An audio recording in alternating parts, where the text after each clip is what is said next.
जुड़े हैं आपके जाने माने जो नाम है प्रद्युमन जोशीला जी। प्रद्युमन जी, क्या लगता है रणदीप जी बिल्कुल राजनीति में एक्टिव कम नजर आ रही हैं हरियाणा की, हालांकि उनको एसआर के ग्रुप का एक सदस्य माना जाता था जो अब एसआरबी ग्रुप हो गया है, और फिर भी उनकी एक्टिविटी कोई खास नजर नहीं आती है। किसी किसी मौके पर वो नजर आ जाते हैं, जैसे शैलजा जी ने पर्चा भरा तो वो नजर आ गए, अन्यथा वो केंद्र की राजनीति में ही ज्यादा एक्टिव रहते हैं। तो पूरा सिनेरियो आपको कैसे लगता है कि वो हरियाणा की राजनीति में एक्टिव रहेंगे या कम एक्टिव रहेंगे या ज्यादा एक्टिव रहेंगे, क्या कहना है आपका? देखो, रणदीप सिंह सुरजेवाला को राजनीति विरासत में मिली है। उनके पिता चौधरी शमशेर सिंह सुरजेवाला प्रदेश कांग्रेस के अध्यक्ष रहे, विधायक रहे, मंत्री रहे, और भारतीय राष्ट्रीय कांग्रेस जो है उसमें जो किसान सेल है उसके बहुत सालों तक वो राष्ट्रीय अध्यक्ष रहे।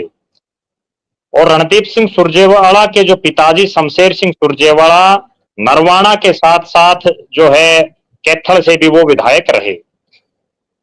रणदीप सिंह सन 2000 के आसपास से, जब हरियाणा में चौधरी ओम प्रकाश चौटाला प्रदेश के मुख्यमंत्री थे, राष्ट्रीय स्तर पर बड़ी जिम्मेदारी होने के बावजूद हरियाणा में बड़े एक्टिव रहे। वो युवा कांग्रेस के राष्ट्रीय अध्यक्ष रहे, तब भी उनका जो मुख्य केंद्र बिंदु रहा वो हरियाणा प्रदेश रहा। उसके बाद उनको हरियाणा प्रदेश कांग्रेस कमेटी का कार्यकारी अध्यक्ष बनाया गया और अपने आप में को उन्होंने एक प्रदेश का नेता बनने के लिए बहुत ज्यादा प्रयास किए और उसी के मद्देनजर वो लगातार लोगों के बीच में रहे। रणदीप सिंह सुरजेवाला ने तब हरियाणा की राजनीति में और ज्यादा वो मशहूर हुए जब सन 2005 में उस समय के मुख्यमंत्री रहते हुए चौधरी ओम प्रकाश चौटाला को उन्होंने नरवाना से चुनाव हराया था, और सिटिंग सीएम को हराने के बाद उनको चौधरी भूपेंद्र सिंह हुड्डा की कैबिनेट में भारी भरकम मंत्रालयों का मंत्री बनाया गया। बिजली जैसा बहुत बड़ा डिपार्टमेंट जिससे हर आदमी जुड़ा हुआ है उसका उनको मंत्री बनाया गया। 2009 में जब दोबारा सरकार बनी तो भी उनको मंत्री बनाया गया। 2014 के बाद वो हरियाणा के साथ साथ केंद्र की राजनीति में भी बड़े सक्रिय हुए। कांग्रेस पार्टी ने उनको अपना राष्ट्रीय प्रवक्ता और जो मीडिया सेल है उसका इंचार्ज भी बनाया। उनको कर्नाटक जैसे बहुत महत्वपूर्ण राज्य का प्रभारी तक बनाया गया। उसके बाद हालात ये बदली कि हरियाणा में जब राज्यसभा की सीट के लिए चुनाव होना था तो रणदीप सिंह सुरजेवाला वहां से उनका डाउनफॉल राजनीति में शुरू हुआ, जब उन्होंने चौधरी भूपेंद्र सिंह हुड्डा से डर करके कह सकते हैं, या उनका खुद का कॉन्फिडेंस इतना नहीं था कि उन्होंने हरियाणा को छोड़ करके राजस्थान से राज्यसभा की सीट पर चुनाव लड़ा, जहां राजस्थान में कांग्रेस की सरकार थी और एक सेफ सीट थी, जबकि हरियाणा में कांग्रेस के पास पूर्ण बहुमत होने के बावजूद एक राज्यसभा का एमपी चुनने के लिए जितना बहुमत चाहिए उतना बहुमत हरियाणा में कांग्रेस के पास था। उसके बावजूद वो इस भय से कि कहीं सुभाष चंद्रा वाला खेला दोबारा ना हो जाए हरियाणा की राजनीति में, और वो हुआ भी। ये अलग बात है कि वो रणदीप सिंह सुरजेवाला की जगह अजय माकन जी के साथ हुआ, और उस खेला का शिकार अजय माकन की जगह अगर रणदीप आते तो वो और ज्यादा बड़े स्तर पर होते। उससे डर करके वो राजस्थान चले गए, और राजस्थान के बाद हरियाणा की राजनीति में धीरे धीरे वो अनएक्टिव हो गए। अब अगर मैं हालात बताऊं, हरियाणा में अगले 1 महीने के बाद किसी भी दिन विधानसभा चुनाव घोषित हो सकता है। उसके बावजूद रणदीप सिंह सुरजेवाला हरियाणा की राजनीति में कहीं सक्रिय नजर नहीं आते। 2005 से लेकर के और 2019 के विधानसभा चुनाव तक, 2005, 2009, 2014 और 2019 4 चुनाव में रणदीप सिंह सुरजेवाला के हरियाणा प्रदेश के अलग अलग इलाकों में सैकड़ों लोग होर्डिंग, पोस्टर, बैनर लगाने वाले थे। सैकड़ों दावेदार टिकटों के उनकी जय जयकार बोलने वाले थे। लेकिन अब हालात ये है कि कैथल जिले को छोड़ दें हम तो रणदीप सिंह सुरजेवाला के कहीं कोई खासम खास समर्थक भी नहीं दिखाई देते, कहीं कोई उनके टिकटों के दावेदार साथी दिखाई नहीं देते। और अब हालात ये है कि जिस बरवाड़ा, उकलाना, जींद के इलाके को वो अपना घर बताते थे, नरवाना, उचाना, वहां के लोग भी अब धीरे धीरे जो उनके खेमे के साथी थे, वो रणदीप सिंह सुरजेवाला की जगह अब कुमारी शैलजा का बड़ा फोटो लगाने लग गए। कहीं ना कहीं मुझे ऐसा लग रहा है कि या तो उन्होंने भूपेंद्र सिंह हुड्डा के डर से, राजनीतिक डर से कुमारी शैलजा के आगे जो है एक तरह से सरेंडर कर दिया और कुमारी शैलजा को उन्होंने अपना नेता मान लिया है। क्योंकि रणदीप सिंह सुरजेवाला को अगर पूरे लोकसभा चुनाव की भी हम देखें तो उनको ज्यादातर मौकों पर केवल कुरुक्षेत्र पार्लियामेंट में डॉक्टर सुशील कुमार गुप्ता के पक्ष में और जो सिरसा लोकसभा है उसके नरवाना के इलाके में कुमारी शैलजा के पक्ष में प्रचार करते हुए ज्यादा देखा गया है। कहीं ना कहीं रणदीप सिंह सुरजेवाला ने अपनी जो उनका राजनीतिक एक विजन था, उनका जो एक राजनीतिक कैडर था, उसको सीमित करते हुए केवल कैथल तक सीमित कर दिया है। और यही परिणाम है कि उनके तमाम साथी धीरे धीरे उनको छोड़ करके अपना अलग रास्ता बढ़ाने लग गए हैं। अब कुछ एक मुट्ठी भर लोग उनके पास बच गए हैं और मुझे नहीं लगता कि उन लोगों के सहारे रणदीप सिंह सुरजेवाला हरियाणा प्रदेश की सियासत में अपना पांव जमा पाएंगे। एक गजब और रोचक बात मैं दर्शकों को और बताऊं, भले ही पिछले 4 लगातार योजनाओं से रणदीप सिंह सुरजेवाला के खासम खास समर्थक विभिन्न विधानसभा सीटों पर चुनाव लड़ने का दावा करते रहे हों, भले ही वो दावेदार बने रहे हों, लेकिन रणदीप सुरजेवाला हर विधानसभा के चुनाव में 90 में से कोई इक्का दुक्का ही अपने साथी को टिकट दिला पाए। कोई बहुत बड़े स्तर पर वो टिकट नहीं दिला पाए। यहां तक कि उनके खुद के जो गृह जिला है, चाहे वो कैथल की हम बात करें और चाहे जींद की बात करें, उनकी 5 सीटें जींद में आती हैं, 4 सीटें कैथल में आती हैं। उन याद रहे, वरना हरियाणा प्रदेश बाकी में वो कुछ नहीं कर पाए। और यही कारण है कि वो भी हरियाणा की राजनीति से लगता है कि उब चुके हैं और जो उनके साथी हैं वो भी धीरे धीरे उनसे कन्नी काटना शुरू कर चुके हैं। जी, तो क्या आपको लगता है कि वो अब केंद्र की राजनीति ज्यादा करेंगे, क्योंकि केंद्र में उनके पास महत्वपूर्ण पद हैं, उनको जो जिम्मेदारी दी जाती है वो भी काफी अच्छी दी जाती है और राज्यसभा के सदस्य भी हैं, केंद्र की राजनीति में भी सक्रिय हैं, गांधी परिवार के करीबी भी हैं। तो क्या लगता है आपको, वो केंद्र की राजनीति पर ज्यादा जोर देंगे या प्रदेश में भी आने की उनकी कोई संभावना है हरियाणा में? देखो मुझे ऐसा लग रहा है कि अभी उनकी हरियाणा प्रदेश की सियासत में मुख्यमंत्री के चेहरे के रूप में जो एक तैयारी करनी होती है उसके वो कहीं नजदीक भी दिखाई नहीं दे रहे। ये अलग बात है कि अगर हरियाणा में कांग्रेस का बहुमत आ जाए और गांधी नेहरू परिवार के नजदीकी होने के चलते हो सकता है उनकी लॉटरी जैसे चौधरी भूपेंद्र सिंह हुड्डा की लगी ऐसे लग भी जाए, वो एक इतर बात है। लेकिन खास बात यह है कि अब रणदीप सिंह सुरजेवाला पूरी तरह से राष्ट्रीय राजनीति में उलझे हुए हैं। एक तरफ वो राजस्थान से राज्यसभा के सांसद हैं, दूसरी तरफ वो कर्नाटक के कांग्रेस के प्रभारी हैं और तीसरी तरफ जो एआईसीसी और जो राहुल गांधी के कार्यक्रम हैं उनमें भी वो काफी व्यस्त रहते हैं। मुझे कहीं भी ये नहीं लग रहा कि अब अगले कुछ साल रणदीप सिंह सुरजेवाला हरियाणा की सियासत में सक्रिय रूप से दिखेंगे जिस तरह से वो पिछले 20 सालों से दिखते रहे हैं। अब वो केवल जो एक राष्ट्रीय स्तर पर एक प्रभारी को जो कार्य करने होते हैं या राष्ट्रीय पदाधिकारी को जो कार्य करने होते हैं उस तरह के कैडर में अब वो घुल मिल चुके हैं और अब वो उस दिन का इंतजार कर रहे होंगे कि कब कांग्रेस की पूर्ण बहुमत की सरकार या बहुमत की सरकार दिल्ली में बने और उसमें वो कहीं ना कहीं अपनी एडजस्टमेंट करवाएं। दूसरी खास बात, उनके जितने समर्थक साथी अभी भी घूम रहे हैं, जो अभी कुछ एक समर्थक मैदान में हैं, उनको भी प्रदेश कांग्रेस की जो एक कमेटियां बन रही हैं या प्रदेश कांग्रेस के द्वारा जो पदों की घोषणाएं की जा रही हैं अलग अलग, चाहे वो महिला विंग हो, एनएसयूआई हो, युवा कांग्रेस हो या मेन कांग्रेस हो, प्रभारी हो, उनमें भी उनके समर्थकों को कोई बहुत ज्यादा खास वेटेज नहीं दिया जा रहा।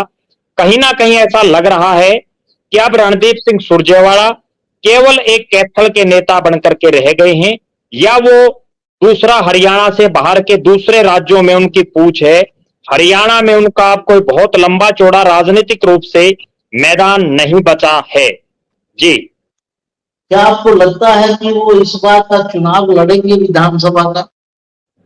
देखो मुझे नहीं लग रहा कि वो कहीं से इस बार का विधानसभा चुनाव लड़ेंगे। उसके पीछे सबसे बड़ी बात यह है कि एक तो वो खुद अभी 2028 तक राज्यसभा के सांसद हैं, लिहाजा विधायक से बड़ी राज्यसभा की कुर्सी है, तो उस हिसाब से वो चुनाव नहीं लड़ेंगे। दूसरी बड़ी बात, पिछली बार जिस तरह से उनको लीलाराम गुर्जर जैसे एक जो है बहुत बड़ा नेता का कद नहीं है लीलाराम गुर्जर का, उन्होंने रणदीप सिंह सुरजेवाला को चुनाव हरा दिया। उसके बाद रणदीप सिंह सुरजेवाला के खुद कैथल जो नगर परिषद है, वहां भी भारतीय जनता पार्टी का चेयरमैन बन गया। कहीं ना कहीं कई एमसी उनके बन गए। कहीं ना कहीं अब धीरे धीरे उनकी जो कैथल की जो शहरी सीट है, चूंकि कैथल गांव भी आते हैं लेकिन शहरी डोमिनेटेड सीट है, और शहरों में बीजेपी का प्रभाव अब भी उतना कम नहीं हुआ है, जितना जो है दिखाई दे रहा है उतना ही बीजेपी का प्रभाव अब भी है। तो कहीं ना कहीं वो खुद तो चुनाव नहीं लड़ेंगे, लेकिन एक चर्चा बड़े जोरों पर है कि वो उनकी धर्मपत्नी जो गायत्री सुरजेवाला है, जो डाबड़ा गांव से आती है, डाबड़ा हिसार के बरवाड़ा विधानसभा में आता है, और डाबड़ा के उनका जो परिवार है वो भी राजनीतिक परिवार है, चाहे वो चौधरी हरि सिंह डाबड़ा हो, उसके बाद कंवल सिंह डाबड़ा, पूर्ण सिंह डाबड़ा, शमशेर सिंह डाबड़ा, वो तमाम इस इलाके के बड़े नेताओं में शामिल रहे हैं। तो कहीं ना कहीं एक नजर यह है कि गायत्री सुरजेवाला कैथल या बरवाड़ा कहीं भी एक विधानसभा क्षेत्र से चुनाव लड़ सकती हैं। एक राजनीतिक चर्चा ये भी है कि कैथल की सीट पर रणदीप सिंह सुरजेवाला के बेटे, जो अक्सर रणदीप सिंह सुरजेवाला की गैर हाजिरी में कैथल के कार्यक्रमों में पिछले 2-3 सालों से लगातार सक्रिय हैं, लोगों के सुख दुख में अब वो ही रणदीप सिंह सुरजेवाला की जगह कैथल में जाते हैं।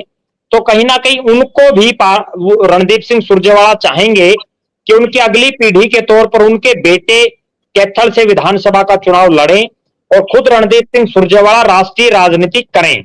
जो अभी जो सूचनाएं मिल रही हैं उसके हिसाब से रणदीप सिंह सुरजेवाला खुद राष्ट्रीय राजनीति करेंगे और उनका बेटा या उनकी धर्मपत्नी विधायक का चुनाव लड़ेंगी। जी, रणदीप सुरजेवाला एसआर के ग्रुप के भी मेंबर थे जी, और एसआर के ग्रुप में किरण चौधरी पहले ही जा चुकी हैं, और अगर रणदीप सुरजेवाला की स्थिति भी कमजोर होती है तो क्या आपको लगता है कि एसआर के ग्रुप बिल्कुल ठंडा पड़ जाएगा हरियाणा की राजनीति में और एक छत्र राज हो जाएगा भूपेंद्र सिंह हुड्डा का? देखो मेरा ऐसा मानना है कि भले ही रणदीप सिंह सुरजेवाला एसआर के या एसआरबी गुट में हो, उसके बावजूद जो एसआरबी गुट में केवल कुमारी शैलजा ज्यादा सक्रिय दिखाई दे रही हैं, और एसआर के और एसआरबी गुट के नेताओं ने कुमारी शैलजा को ही अपना नेता मान लिया है। और कुमारी शैलजा के जो कार्यक्रम हो रहे हैं उसमें भले ही रणदीप सिंह सुरजेवाला के फोटो लगाए जा रहे हों होर्डिंग और बैनरों पर, लेकिन रणदीप सिंह सुरजेवाला ज्यादातर कार्यक्रमों में नहीं आते, वो ज्यादातर कार्यक्रमों में नदारद रहते हैं। कहीं ना कहीं फील्ड पर रणदीप सिंह सुरजेवाला कुमारी शैलजा के साथ कोई ज्यादा दिख नहीं रहे, केवल एक मानसिक रूप से वो उनके साथ दिखाई दे रहे हैं और उसका ही एडवांटेज कुमारी शैलजा को मिल रहा है। जहां तक आपने जो दूसरा प्रश्न किया कि कुमारी शैलजा की स्थिति क्या है प्रदेश में, मेरा ऐसा मानना है कि वर्तमान में 90 के 90 विधानसभा क्षेत्रों में इस एसआरबी गुट के पास संभावित दावेदार भी नहीं है। मजबूत दावेदार तो आप छोड़िए, संभावित दावेदार भी सभी 90 विधानसभा सीटों पर नहीं है। और अगर जिताऊ लोगों की बातें करें तो इस एसआरबी गुट के पास पूरे हरियाणा प्रदेश में 10 से 12 की गिनती से ऊपर जिताऊ दावेदार भी नहीं दिखाई दे रहे। तो ये कहा जाए कि एसआरबी गुट बहुत कुछ कर देगा हरियाणा की सियासत में, ऐसा मुझे आज के दिन कम से कम नहीं लग रहा। इनको अपनी रणनीति में बदलाव करना होगा, इनको मजबूत चेहरों को आगे लाना होगा, क्योंकि एक खास बात मैं कमल जी और दर्शकों को बताऊं, और दर्शक भी अगर नोट करेंगे, एसआरबी गुट में ज्यादातर वो लोग शामिल हैं जिनको चौधरी भूपेंद्र सिंह हुड्डा के खेमे से टिकट मिलने की कहीं कोई संभावना नहीं है। वो लोग इस दूसरे खेमे में सिर्फ इसलिए आए हुए हैं कि यहां कम से कम उनका टिकट के दावेदारों में नाम तो चल पड़े, वरना जिताऊ कैंडिडेटों के अगर हम संभावित दावेदारों की बात करें तो हो सकता है खुद एसआरबी गुट के नेता भी 15, 10, 15 आदमियों से ज्यादा नाम ही ना गिना पाए हरियाणा प्रदेश में, जो जिताऊ और मजबूत दावेदार हो उनके पास। कहीं ना कहीं हरियाणा में मेरा ऐसा मानना है कि आज भी चौधरी भूपेंद्र सिंह हुड्डा का ही कांग्रेस में ज्यादा दम दिखाई दे रहा है। और जिस तरह से हरियाणा प्रदेश के जो प्रभारी हैं कांग्रेस के, दीपक बाबरिया और चौधरी भूपेंद्र सिंह हुड्डा, दोनों की जो जोड़ी है वो कहीं ना कहीं कांग्रेस को कुछ ना कुछ कमाल धमाल कर सकती है।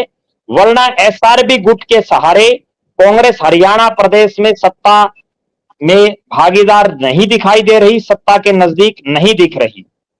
जी पिछली बार जब बावरिया जी लोकसभा के चुनाव हुए थे तो जी बड़े आरोप लगे थे कि एक गुट को ही तरजीह दी गई, और जो आला कमान है शैलजा जी ने आरोप लगाया उनको ग्राउंड की समझ ही नहीं है।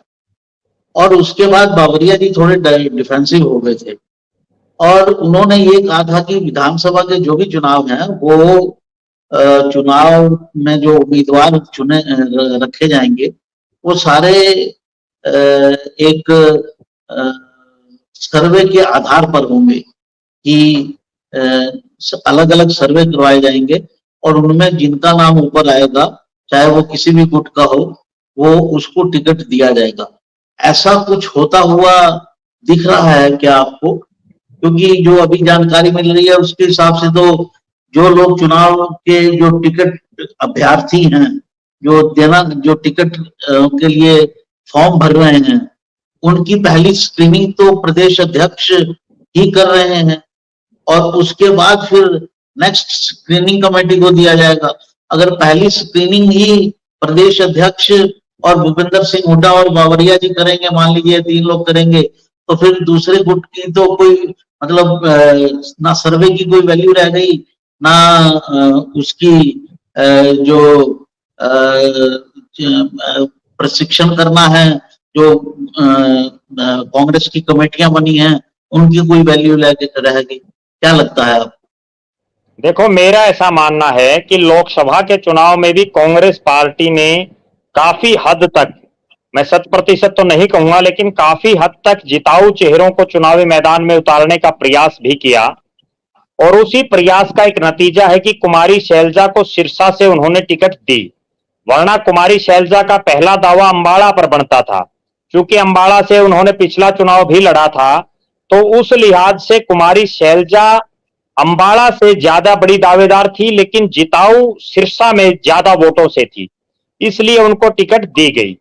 दूसरी बात, मेरे पास जो सूचना है उसके मुताबिक प्रदेश के प्रभारी, पहली बार ऐसा प्रभारी प्रदेश की कांग्रेस को मिला है जो खुद इतना इंटरेस्ट ले रहा है संभावित दावेदारों में, और वो खुद पता कर रहे हैं कि एक एक दावेदार का कितना वजन है, क्या वो चुनाव जीत सकता है या नहीं जीत सकता, पार्टी के प्रति वो कितना लॉयल और वफादार है, उसकी जीतने की गुंजाइश कितने प्रतिशत है, और ना केवल उसकी बल्कि उसके बाद उसका अल्टरनेट क्या है। यहां तक भी जो है तैयारियां प्रदेश कांग्रेस के प्रभारी और प्रदेश कांग्रेस की जो टीम है और जिनकी अपॉइंटमेंट मल्लिकार्जुन खड़गे जी ने की है वो तमाम नेता कर रहे हैं।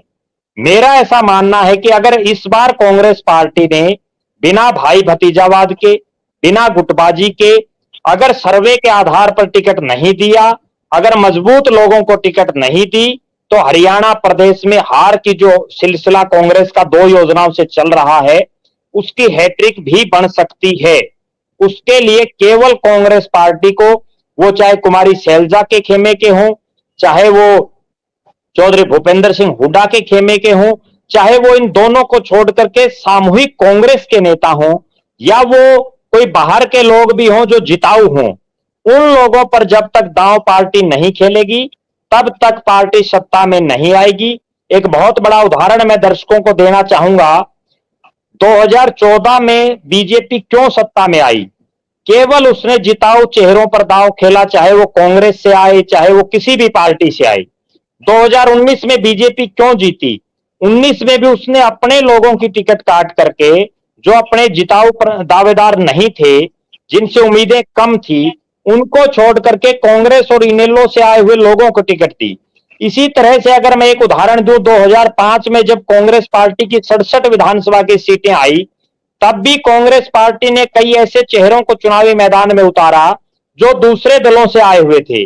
कहीं ना कहीं जब तक आज जो कांग्रेस की स्थिति है, अगर इसी स्थिति से कांग्रेस की सत्ता आती तो वो 2019 के चुनाव में ही आ जाती, क्योंकि 19 के बाद तो बहुत से लोग कांग्रेस को छोड़ चुके हैं। कहीं ना कहीं जब तक दूसरी पार्टियों से या अन्य सामाजिक लोग या विभिन्न जो है सामाजिक संगठनों से जुड़े हुए लोग जब तक के पार्टी में नहीं आएंगे और उन पर पार्टी जब तक दांव नहीं खेलेगी, तब तक कांग्रेस पार्टी भी सत्ता नहीं हासिल कर पाएगी। क्योंकि सरकार बनाने के लिए जो 5-6% वोट का डिफरेंस जो रह जाता है, उसको केवल इसी जरिए से आप पूरा कर सकते हैं, वरना हरियाणा प्रदेश में लहर और आंधी किसी पार्टी की आज के दिन दिखाई नहीं दे रही। मेरा निजी तौर पर यही मानना है कि जो पार्टी टिकट सही बांटेगी, टिकट मेरिट के आधार पर बांटेगी, वही प्रदेश में सत्तासीन होगी। जी जी। तो दर्शकों, आपने देखा किस तरह से पूरी परिस्थिति है, एसआर के गुट की क्या स्थिति है और एसआर के गुट में रणदीप सुरजेवाला की क्या स्थिति है। ये चुनाव तय करेंगे कि रणदीप सुरजेवाला क्या राह लेते हैं, सेंटर की राजनीति में ज्यादा जोर देते हैं या स्टेट की राजनीति में ज्यादा जोर देते हैं।